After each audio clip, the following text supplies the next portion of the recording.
umpisahan ang ating programa, nais po naming tawagin ang kinatawan ng Promotion of Church People's Response to read their message, their statement on the occasion of this 45th commemoration of martial law. May we call on Father Dwight de la Torre. Simulan ko po ang statements pamamagitan ng pagbasa mula sa Psalm 8 verses 3 and 4. What are human beings that you are mindful of them? Mortals that you care for them. You have made them a little lower than God and crowned them with glory and honor. We are all created in the image of God. As such, we are crowned with glory and honor. As such, our human rights must be respected, especially our right to life. The government is mandated by law to protect and promote this right. Yet in the ongoing war against drugs, there are now more than 13,000 victims of extrajudicial killings, mostly from poor families. There is also an unabated killings of peasants, indigenous peoples, and human rights, justice, and peace advocates and political activists suspected to have been, or in some cases, perpetrated by police and some so-called vigilantes. All of these were committed with impunity. All of this under the two-year-old presidency of Rodrigo Duterte. Let us not forget the thousands of peasants, workers, youth, women, indigenous peoples, doctors, teachers, church people, human rights, justice, and peace advocates who disappeared, were violated, and who gave their lives in the struggle for human rights, freedom, justice, and peace against tyranny and the dictatorial regime of Ferdinand Marcos. Let us not be blind and silent to the continuing martial law in Mindanao. It has cost the lives and livelihood of the people of Marawi. It is the license for intensifying attacks and human rights violations against the Lumads who struggle to protect their ancestral domain and against the wanton environmental destruction caused by large-scale mining and plantations in the guise of fighting the communists.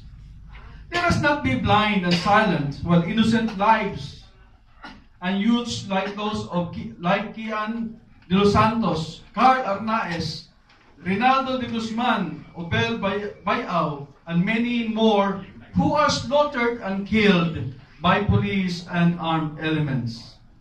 The present disposition of the Duterte government towards the right and welfare of youth and children is exposed to be utterly false when he threatened to ban the Lumad school because it teaches the youth to protect the environment against destructive mining and plantations, and to struggle for ancestral domain and self-determination.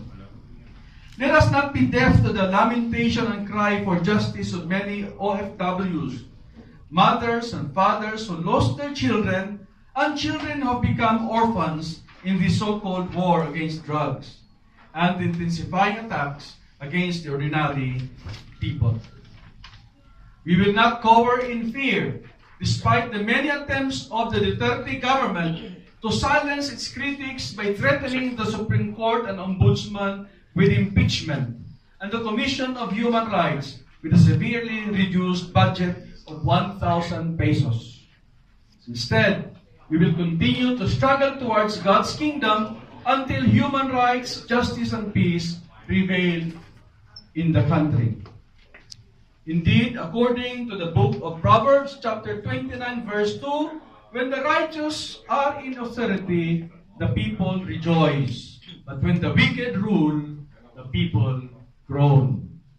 Therefore, it is a moral duty to continually raise a prophetic voice to call on President Rodrigo Duterte to check his tyrannical tendencies, and instead to listen to the voice of the Filipino people clamoring to lift martial law in Mindanao, to address the root causes of drug problem in the country by empowering the poor, the deprived, and the oppressed, to persecute the military and police, politicians, and big businesses who are in collusion with drug syndicates.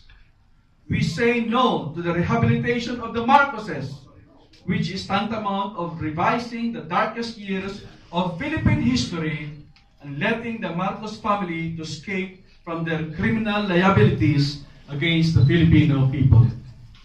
Most importantly, let us raise a prophetic voice to call on the Duterte government to continue the peace talks and to address the root causes of poverty and injustices in the country.